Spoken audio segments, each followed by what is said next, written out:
Well, if you've just joined us, we're talking to legendary English professors Hal Blythe and Charlie Sweet about what Eastern was like in the mid-'70s. And for any of you who ever had Hal or Charlie, and those of you that haven't, you can see just from our conversation why that they were exciting classroom teachers throughout their long careers. Back in the 70s, when I talk to other people, the first thing we talk about is Bob Martin. And I think refreshingly, we've talked about other things today in terms of the... Well, I was hired by Bob Martin, so I can still remember that I was down at Florida State when I got a call from Kelly asking me to come up for an interview. And my dad just happened to be there, and he asked me where I was going for an interview, and I said, I'm going up to Kentucky. He said, not looking like that, you're not.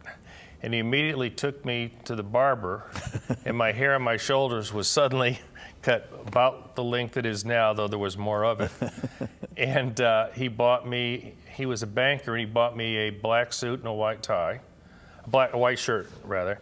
And I came up here in my suit, and I got herded into Bob Martin's office, and I was so happy that I had on a suit, because I sat down across from Bob Martin, and Bob Martin was an imposing figure. I mean, he took up the whole back of the desk. And I looked over his shoulder, and I guess I felt a little at ease, because right over his shoulder was a picture of Fess Parker, who had played Daniel Boone on the TV series. And so I think, well, this won't be so bad at all. And President Martin leans over the desk, he looks at me and he says, "You're from Florida State, boy?" I said, "Yes, sir." He said, "Had a lot of trouble down there with hippies, haven't you?" And so we had a nice discussion about hippies. I think my discussion with Dr. Martin the day I interviewed, and again I took the whirlwind trip around campus with Kelly, I think I was in Dr. Martin's office for a total of about 5 minutes. I came in and Kelly introduced me, and he said, you know, you got your doctorate over at University of Louisville? Yeah. And that was about it. And he said, "Well, Kelly tells me you're a fine young man." And I said, "Well, that's nice." And that was it. And there I was. But in those days, you didn't go. You didn't worry. You know, going to see the dean was a pretty easy thing. But everybody had to go visit the president. Yeah. But then you said you got called in to see the president. Yes, huh? yes. You know, Bob Martin, he knew everything that was going. This was a wired campus before. Before there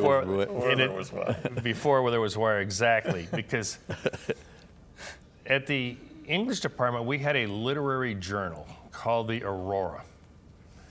And one day, it's just come out. And I'm sitting in the office, and I get a call from the president's office. I need to come over. I didn't know why.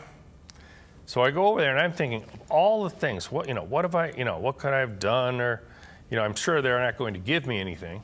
So I'm worried, and I walk in there, and Bob Martin, of all things, holds up a copy of the Aurora. Now, I'm not even the faculty editor of this thing. And to this day, I have no idea why he invited me over there. But he says, "What is wrong with today's kids?" Yeah, I said, "I don't know, sir." And he proceeds, he says, "Look at these stories in here." He says, "Here's somebody contemplating suicide. Here's somebody jumping off the bridge over the Kentucky River, the Clays Ferry Bridge." He says, "What are these kids thinking about today?" And then we proceeded to have a sort of sociological discussion about today's students and sort of the doom and gloom that was hanging over them. And this was what? I guess this was about the time, early 70s, when we had just we're pulling out of Vietnam, yeah. And that was obviously part of the answer. And I think that he was much more uptight about that just before we came. I mean, in the late 60s they did have some protests here. Yeah. Well, we talked a little bit about this before. Bob Martin was followed by J.C. Powell, and both of you said you didn't really have any real No, specific most of our memory. contact with Dr. Powell, and he a fine man from all I can tell, but as we were saying a little bit earlier, back then the concept of shared governance was just not something anybody, well, we didn't even know about it. Charlie and I were intent on writing. At that particular time, back in the 70s, early 80s, we were publishing 30 or so articles, fiction, critical articles, pedagogical articles a year.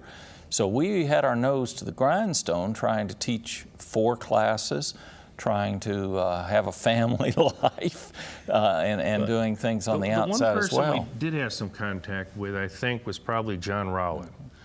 And that had probably started back with our tennis days in the early 70s, because John Rowlett's son, Johnny, had played tennis.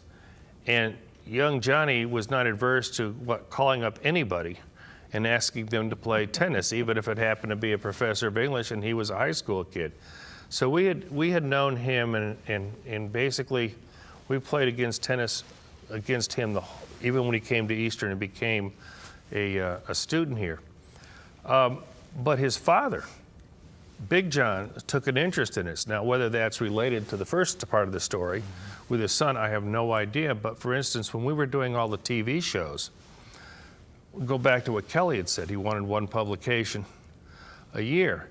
And you know, the old adage in English, of course, is that you write about what you know. So what do we know? Well, we were doing television, and the same time we were writing it, we were studying it.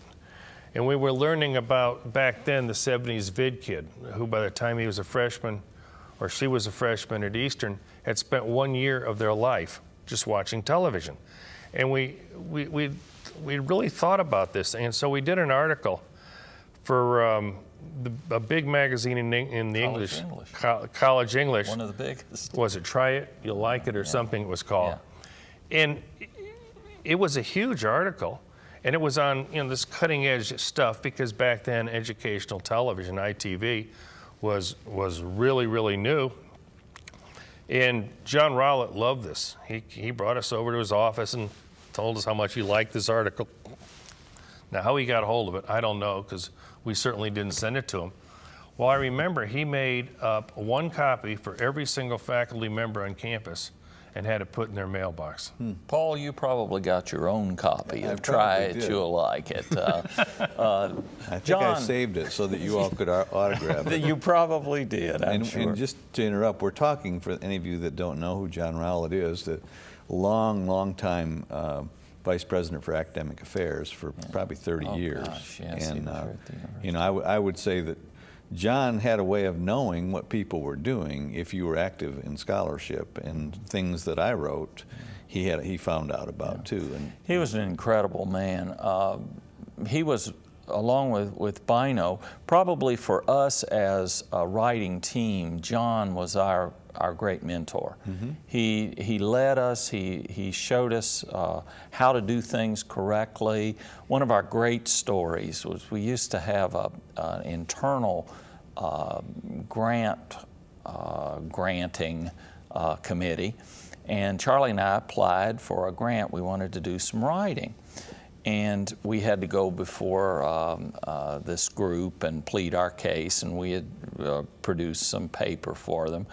And we sat around a table over in the administration, over in Coates Building, and we were sitting around the table, and all these people were just grilling us about why we wanted this grant and what we thought we'd do with it, and it went on and on and on. And John Rowlett, anybody who'd ever dealt with John, remember his pipe. He had his pipe.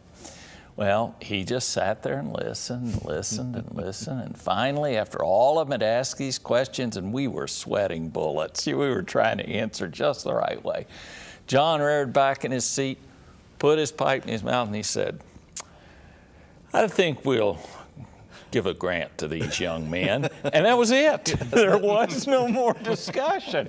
And we got the grant, sure enough. and that's the way decisions were made Oh, yeah. around here back in the 70s. Absolutely.